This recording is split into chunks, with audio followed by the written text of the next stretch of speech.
Students, आज हम आपको unit first chapter 2 system of units पढ़ाएंगे। इसमें आता है कि जो हम बोल रहे हैं यदि हम उसे नंबर में एक्सप्रेस कर पाते हैं तो इसका मतलब हम उसके बारे में कुछ जानते हैं। यदि हम उसे नंबर में एक्सप्रेस नहीं कर पाते हैं तो इसका मतलब है हमारी नॉलेज उस विषय के बारे में बहुत कम है और अनसेटिस्फैक्ट्री है। तो इसमें सबसे पहले आता है कि भाई फिजिकल क्वांटिटी क्या है। Physical quantity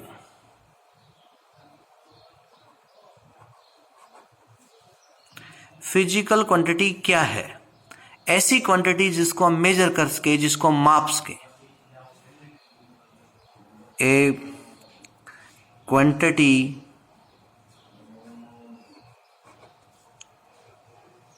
that can be measured, that can be measured, एक quantity that can be measured, एक ऐसी क्वांटिटी जिसको हम मेजर कर सके, जिसे हम माप सके। ए quantity that can be measured, एक ऐसी क्वांटिटी जिसका हम माप सके, जिसको हम तौल सके, उसको हम क्या कहते हैं? फिजिकल क्वांटिटी कहते हैं। अब ये फिजिकल क्वांटिटी के एग्जाम्पल क्या हैं? जैसे mass, length, time, speed, force, etcetera. एक quantity that can be measured, एक ऐसी क्वांटिटी जिसका हम मेजरमेंट कर सके, जिसका हम मापन कर सके, फिजिकल क्वांटिटी कहलाती है। उदाहरण है मास, द्रव्यमान, लेंथ जो है वो होती है हाइट, टाइम, स्पीड, फोर्स। उसके बाद में आता है फिजिकल क्वांटिटी कितने टाइप की होती है। फिजिकल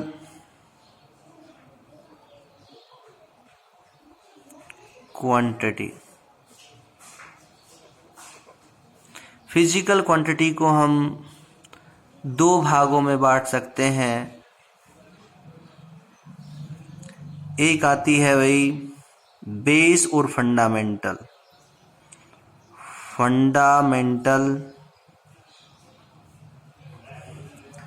फिजिकल क्वांटिटी और दूसरी आती है derived physical quantity. Fundamental physical quantity और इसका दूसरा नाम है बेस फिजिकल क्वांटिटी। इसको हम लिखते हैं बेस के लिए बी से, डिराइव्ड फिजिकल क्वांटिटी इसको हम लिखते हैं डी से। इसका मतलब फिजिकल क्वांटिटी को हम दो भागों में बांट सकते हैं, बेस और fundamental physical quantity, derived physical quantity. अब दूसरे नंबर पर आता है भाई फंडामेंटल या बेस क्वांटिटी किसे कहते हैं? Base physical quantity.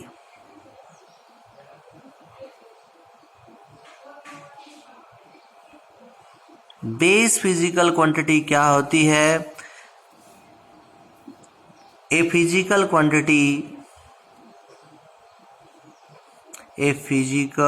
Quantity that can be independently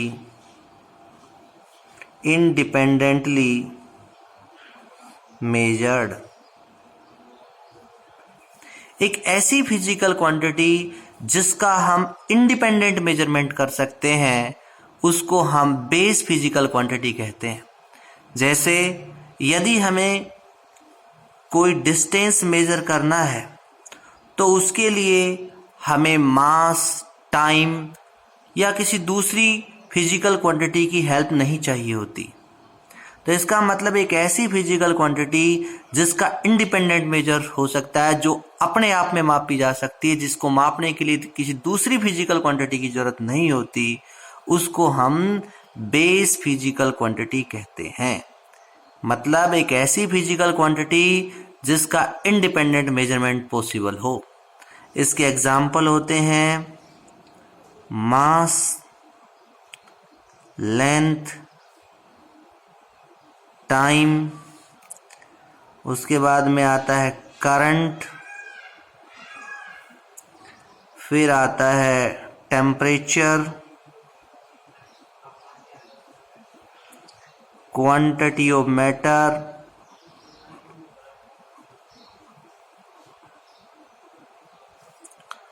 और ल्यूमिनियस इंटेंसिटी। एक ऐसी फिजिकल क्वांटिटी जिसका इंडिपेंडेंट मेजरमेंट हो सकता है, जिसको मापने के लिए किसी दूसरी फिजिकल क्वांटिटी की जरूरत नहीं होती, उसको हम बेस फिजिकल क्वांटिटी कहते हैं। जैसे जब हम किसी वस्तु का मास नाप रहे हो, उसका द्रव्यमान नाप रहे हो, तो हमें उसकी लेंथ, उसका एरिया पता लगाने की कोई आवश्यकता नहीं होती। जब हम टाइम का मेजरमेंट कर रहे हो तो उस टाइम डिस्टेंस, मास या टेम्परेचर, इन चीज़ों की जरूरत नहीं होती। मतलब एक ऐसी फिजिकल क्वांटिटी जिसका इंडिपेंडेंट मेजरमेंट पॉसिबल हो, उसको बेस फिजिकल क्वांटिटी कहते हैं। उसके बाद में आता है derived physical quantity.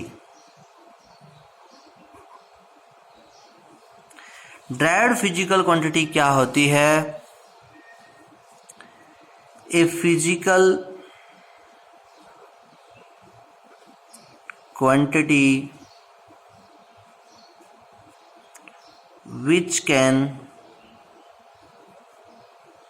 which can be measured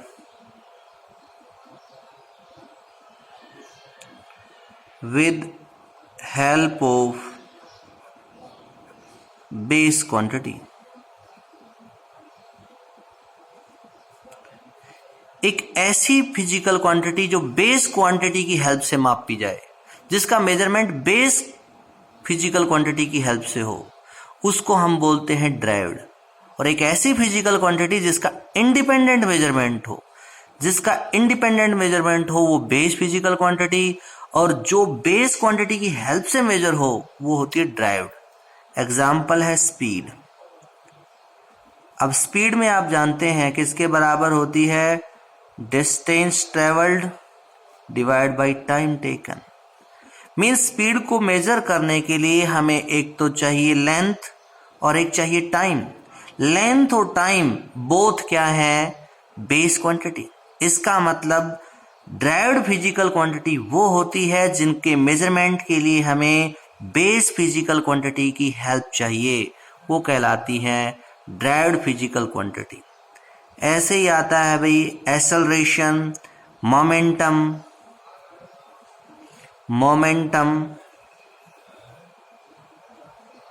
ये होता है mass into velocity. Means momentum नापने के लिए हमें मास की रिक्वायरमेंट होती है, लेंथ की रिक्वायरमेंट होती है और टाइम की रिक्वायरमेंट होती है। इसका मतलब एक ऐसी फिजिकल क्वांटिटी जिसका मेजरमेंट बेस क्वांटिटी की हेल्प से हो, वो कहलाती है डिराइव्ड फिजिकल क्वांटिटी। नेक्स्ट आता है भाई, वो आता है what is measurement.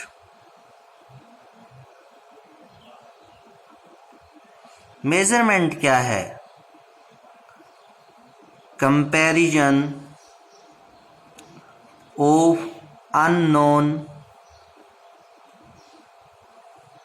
Physical quantity with non standard physical quantity. Comparison of unknown physical quantity with non quantity. जैसे हम किसी कपड़े की लंबाई नापते हैं, तो कपड़े की लंबाई को नापने के लिए हमें क्या चाहिए? कपड़ा अननोन लेंथ है और मीटर रोड नोन लेंथ है। तो हम करते क्या है कि कपड़ा जो अननोन है उसको कंपेयर करते हैं मीटर रोड से जो नोन है। मतलब अननोन और नोन का कंपैरिजन क्या कहलाता है? मेजरमेंट। अज्ञात और ज्ञात की तुलना, ये कहलाता है मेजरमेंट। मेजरमेंट का मतलब होता है मापन। अननोन का मतलब क्या है? अज्ञात। और नॉन का मतलब होता है ज्ञात। ज्ञात और अज्ञात की तुलना, ये कहलाती है measurement. Comparison of unknown physical quantity with non standard physical quantity, मतलब अज्ञात फिजिकल क्वांटिटी की ज्ञात स्टैंडर्ड फिजिकल क्वांटिटी के साथ तुलना, ये मेजरमेंट कहलाती है। अब मेजरमेंट की जो प्रोसेस होती है उसमें 2 स्टेप्स होती हैं। पहला, सेलेक्ट स्टैंडर्ड फिजिकल क्वांटिटी। सबसे पहले हम स्टैंडर्ड फिजिकल क्वांटिटी लेते हैं, उसके बाद में use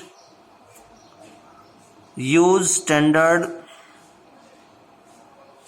physical quantity number of time so that complete measurement can be done। मतलब उस यूनिट का हम बार बार यूज करते हैं जब तक उसका कंप्लीट मेजरमेंट न हो जाए। एग्जाम्पल है, अपने पास ये एक लाइन है, इस लाइन की लेंथ हमें मेजर करनी है, तो सबसे पहले हम क्या करेंगे? एक सूटेबल यूनिट का सिलेक्शन करेंगे। अब ये क्या है? ये एक सूटेबल यूनिट है। इस यूनिट का हम यूज करते हैं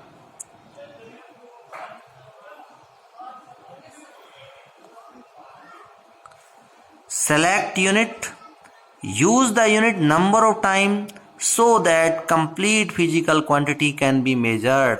इसका मतलब सबसे पहले हम एक यूनिट का चुनाव करेंगे, उस यूनिट का बार बार प्रयोग करेंगे जब तक कंप्लीट लेंथ मेजर न हो। इसका मतलब सबसे पहले हम एक एप्रोप्रिएट यूनिट सेलेक्ट करेंगे और उस यूनिट का नंबर ऑफ टाइम यूज करेंगे जब तक कंप्लीट फिजिकल क्वांटिटी का मेजरमेंट न हो। जैसे यहां पर हो जाएगी इसकी लेंथ, मान लीजिए हमने इसको कितनी बार यूज किया? n1 बार, और एक यूनिट की जो लंबाई थी वो कितनी थी? u1। तो इस लेंथ को लिखा जाएगा n1 u1।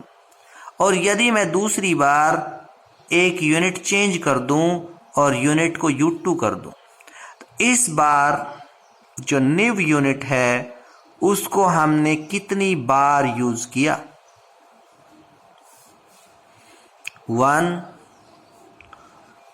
2 और ये हो गया हाफ। तो यदि हमने यूनिट u1 को यूज किया तो हमारी लेंथ लिखी गई n1 u1। u1 क्या है? यूनिट की लंबाई। और n1 क्या है? कितनी बार यूनिट को यूज किया।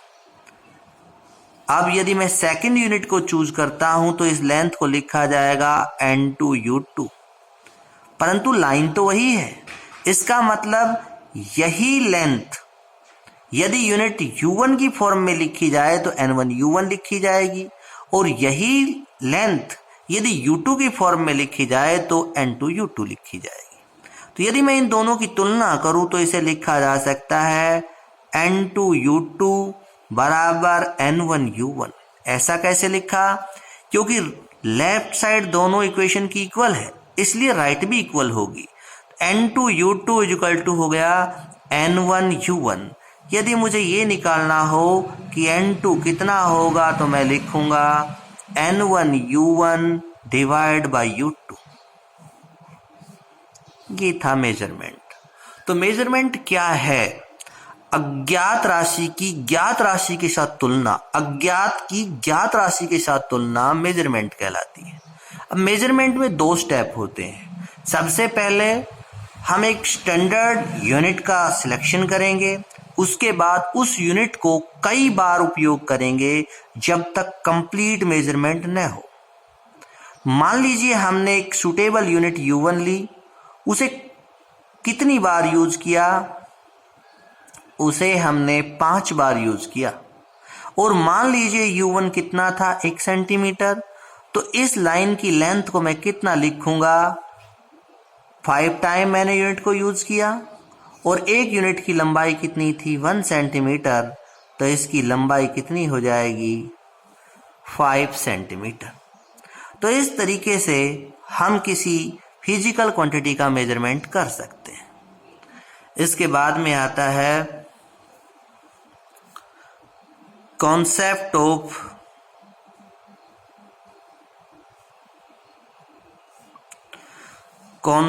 Of mass.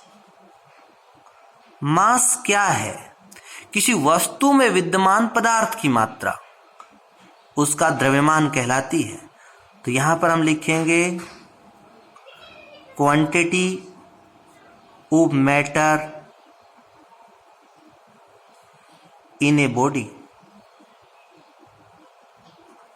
Quantity of matter in a body, किसी वस्तु में विद्यमान पदार्थ की मात्रा, किसी वस्तु में विद्यमान पदार्थ की मात्रा को उसका द्रव्यमान कहते हैं। तो मास का मतलब द्रव्यमान होता है, क्वांटिटी का मतलब यहां पर मात्रा है, मैटर का मतलब पदार्थ की।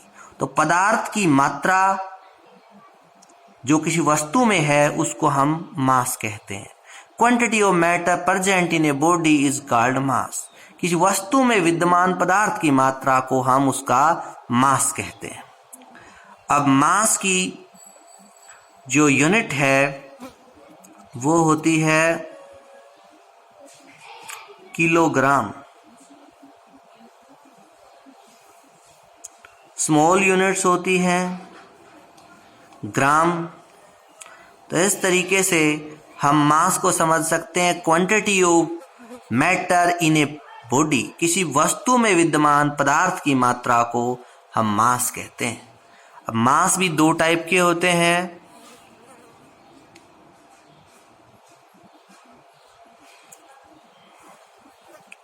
पहला इनर्शियल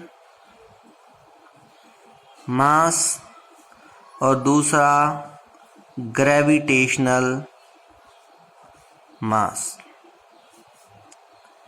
ये किसी वस्तु पर इनर्शिया को मेजर करता है, मतलब किसी वस्तु के जड़त्व को जो मेजर करता है उसको इनर्शियल मास कहते हैं।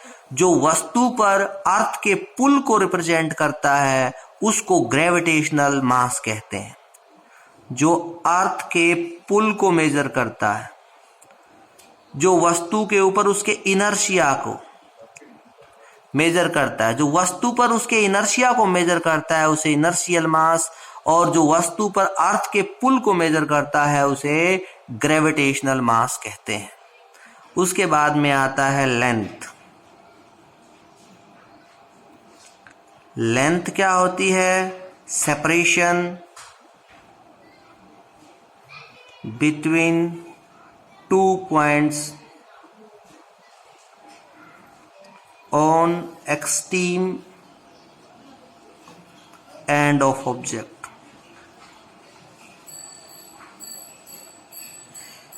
किसी भी वस्तु के एक्सट्रीम एंड, अंतिम छोर पर जो दो बिंदु हैं उनके बीच की जो दूरी है उसको हम लेंथ कहते हैं।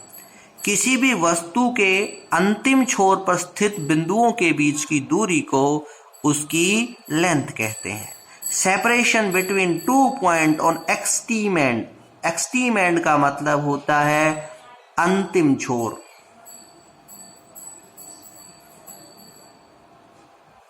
किसी भी वस्तु के अंतिम छोरों पर स्थित दो बिंदुओं के बीच की दूरी को हम उसकी लेंथ कहते हैं और इसकी यूनिट्स होती है मीटर,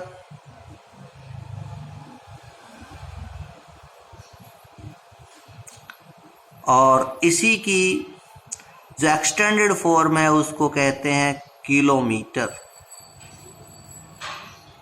और स्मॉल जो है उसको बोलते हैं हम सेंटीमीटर। तो ये हो गया कॉन्सेप्ट ऑफ लेंथ। किसी वस्तु के अंतिम छोर पर स्थित दो बिंदुओं के बीच की दूरी को हम उसकी लेंथ कहते हैं।